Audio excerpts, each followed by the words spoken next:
নীলের কাছে তখন প্রচুর সময়। ও জানতো হাড়িয়াটা খেলে মোটামুটি ৮-৯ ঘন্টা কারো হুঁশ ফিরবে না। তাই অমিয়কে উচিত শিক্ষা দিতে লাগলো নীল। অমিয়ের সঙ্গে এই খেলাটা এবার জমে উঠেছিল। ওকে এই অবস্থায় উত্ত্যক্ত করতে ভালো লাগছিল নীলের। আবার একটা দীর্ঘশ্বাস নিয়ে অবন্তিকা বলল, নীল, আমি জানি অমিয়র কথা বলার ধরন একদম ভালো নয়।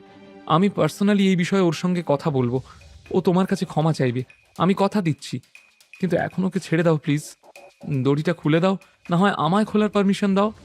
তুমি আমার প্রাণ বাঁচিয়েছ, তাই তোমাকে অসম্মান করতে চাই না আমি। ক্ষমা? ওকে কুকুরের মতো মারলো এরা, তাও ওর মুখ বন্ধ হয় না? দম্ভ কমে না? আমার ব্যাপারে যা ইচ্ছা তাই বলে চলেছে। ওকে কে ক্ষমা করবে? অমিয়র দিকে তাকিয়ে এসব কথা বলল নীল। অমিয়র জেদ তখনও কমল না। নীলের কথা শুনে ওর রাগ আরো বেড়ে গেল। নীল, তুই কি চাস? আমি তোর কাছে ক্ষমা চাই? ভুলে যা ভাই, দিনে দুপুরে স্বপ্ন দেখিস না। আর অবন্তিকা, তোমারও কোনো আক্কেল জ্ঞান নেই। তুমি কেন যে এরকম একজন ইউজলেস মানুষের সঙ্গে কথা বলে... শাট আপ! তর্ক করা বন্ধ করবে কিনা? অমিয়র দিকে কটমটিয়ে তাকিয়ে কথাগুলো বলল অবন্তিকা। তুমি আদৌ জানো যে দেবুশঙ্করকে? আমরা তোমাকে এখানে ছেড়ে চলে গেলে না, এরা তোমাকে কেটে জলে ভাসিয়ে দেবে। অবন্তিকার কথা শুনে থমকে গেল অমিয়। ওর কথা বিশ্বাস করা ছাড়া অমিয়র কাছে আর কোনো উপায় ছিল না। নিজের ভালো তো পাগলেও বোঝে, কিন্তু পাগল হওয়ার যোগ্যতাও নেই এই ছেলের। আর না হলে ওনার ভয় ডর নেই। তাছাড়া নিজের প্রাণ বাঁচানোর জন্য ওনার কাছে অনেক পয়সা আছে। অমিয়কে ব্যঙ্গ করে কটাক্ষের সুরে কথাগুলো বলল নীল। চলো, এবার বেরোতে হবে। নীল আর এক মুহূর্ত সময় নষ্ট করতে চাইছিল না। যদিও এখান থেকে বের হওয়ার রাস্তা খুবই কমপ্লিকেটেড। যখন ওদের নিয়ে আসা হয়েছিল তখন তো ওরা অজ্ঞান ছিল, তাই এখন বেরোনোর রাস্তাটা ওদের খুঁজতে হবে। নীল, আমি হাত জোড় করে বলছি, অমিয়র হাত পায়ের দড়ি খুলে দাও। ওকে আমাদের সঙ্গে আসতে দাও প্লিজ। ওর হয়ে আমি ক্ষমা চাইছি। নীলের দিকে তাকিয়ে হাত জড়ো করে বলল অবন্তিকা।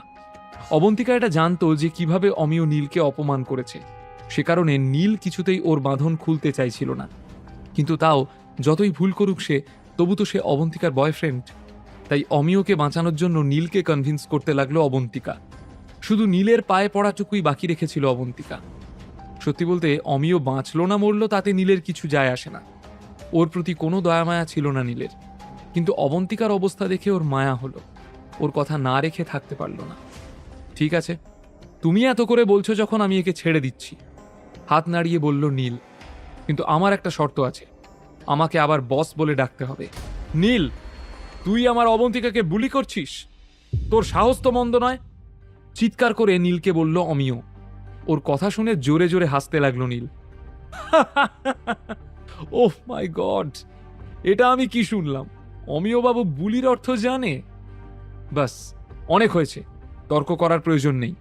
একথা বলে অবন্তিকা নীলের দিকে তাকিয়ে নিজের মাথা নিচু করে বলল, বস, আই এম সরি। অবন্তিকার মুখ থেকে একথা শুনে নীল লজ্জায় লাল হয়ে গেল। এই সময় অবন্তিকাকে আরো বেশি মিষ্টি লাগছিল দেখতে। অফিসার অবন্তিকা তোমাকে ছেড়ে দেওয়ার হুকুম দিয়েছে আমাকে, তাই এবার তো তোমাকে ছেড়ে দিতেই হবে দেখছি। অমিয়র দিকে তাকিয়ে ব্যঙ্গ করে বলল নীল। এবার অমিয়র হাত পায়ের দড়িগুলো আস্তে আস্তে খুলে দিতে লাগলো নীল। নিজেকে হিরো মনে করিস না, তোর হিরোগিরি ঘুচিয়ে দেব আমি। একবার আমাকে এখান থেকে বেরোতে দে। দাঁত মুখ খিচিয়ে কথাগুলো বলল অমিয়। তোমার নোংরামির তো শেষ নেই। তাহলে একটা কাজ করো, তুমি এখানেই থাকো। ওদের হুঁশ ফিরলে তো তোমার কাছেই আসবে, তখন তুমি ওদেরকেই দড়িটা খুলে দিতে বলো, ঠিক আছে? একথা বলেই দড়ি থেকে নিজের হাত সরিয়ে নিল নীল। তখনও পর্যন্ত দড়ি পুরোপুরি খোলা হয়নি। না না, প্লিজ এরকম করো না, আমার ভুল হয়ে গেছে, তাড়াতাড়ি আমাকে খুলে দাও। নীলের কাছে মিনতি করতে লাগলো অমিয়। মনে হচ্ছিল হাত খোলা থাকলে ওর পায়ে পড়ে যাবে। আসলে দেবুশঙ্করের কথা ভেবে অমিয়ের অবস্থা খারাপ হয়ে গিয়েছিল। ও ভয়ের চোটেই নীলের কাছে এমন কাকুতি মিনতি করতে থাকলো। নীল মাথা নেড়ে কয়েক সেকেন্ডের মধ্যেই অমিয়কে বাঁধনমুক্ত করে দিল। এরপরই ওই ঘর থেকে বেরিয়ে গেল ওরা তিনজন। খুনিয়াবাড়ি গ্যাংয়ের আস্তানা থেকে বাইরে বের হওয়া একেবারেই সহজ কাজ ছিল না। চারিদিকে প্রচুর ছোট ছোট ঘর, কেমন গোলকধাঁধার মতো। ওরা তিনজন আলাদা আলাদা দিকে গিয়ে বাইরে বের হওয়ার রাস্তা খুঁজতে লাগলো।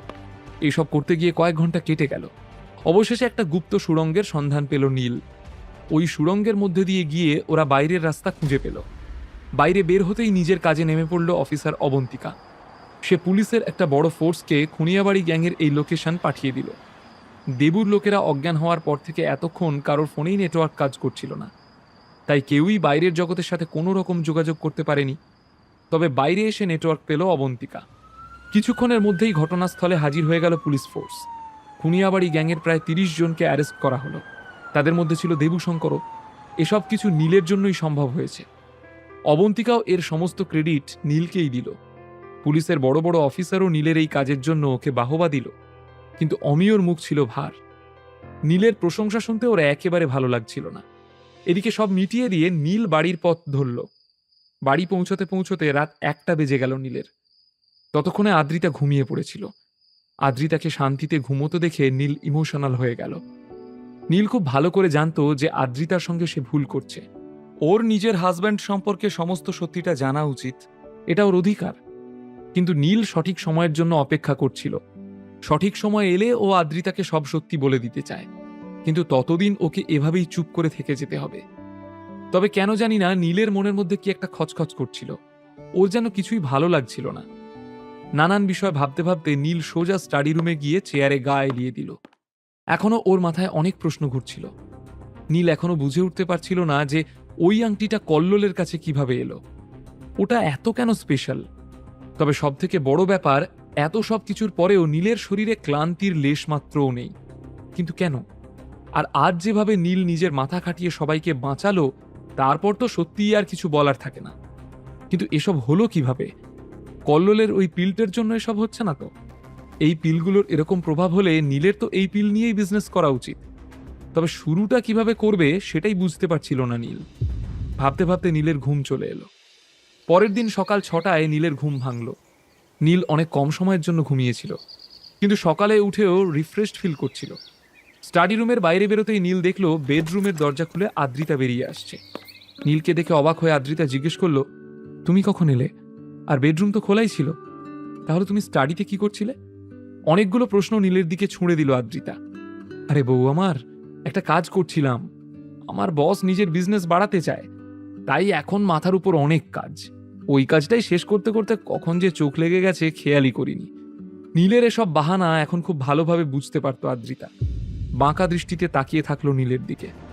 আদ্রিতা কি নীলকে সন্দেহ করছে? নীল কি আদ্রিতার প্রশ্নের জালে এবার ফেঁসে যাবে? এরপর কি হবে? নীলের ব্যস্ততা কি দুজনের মধ্যে দূরত্ব সৃষ্টি করবে? নীল আর আদ্রিতার জীবনে এরপর কি হতে চলেছে? বিনামূল্যে গল্প শুনতে নিচের ইনস্টল বাটনে ক্লিক করুন এবং পকেট এফএম ডাউনলোড করুন। লিঙ্কটি রয়েছে ডেসক্রিপশনে।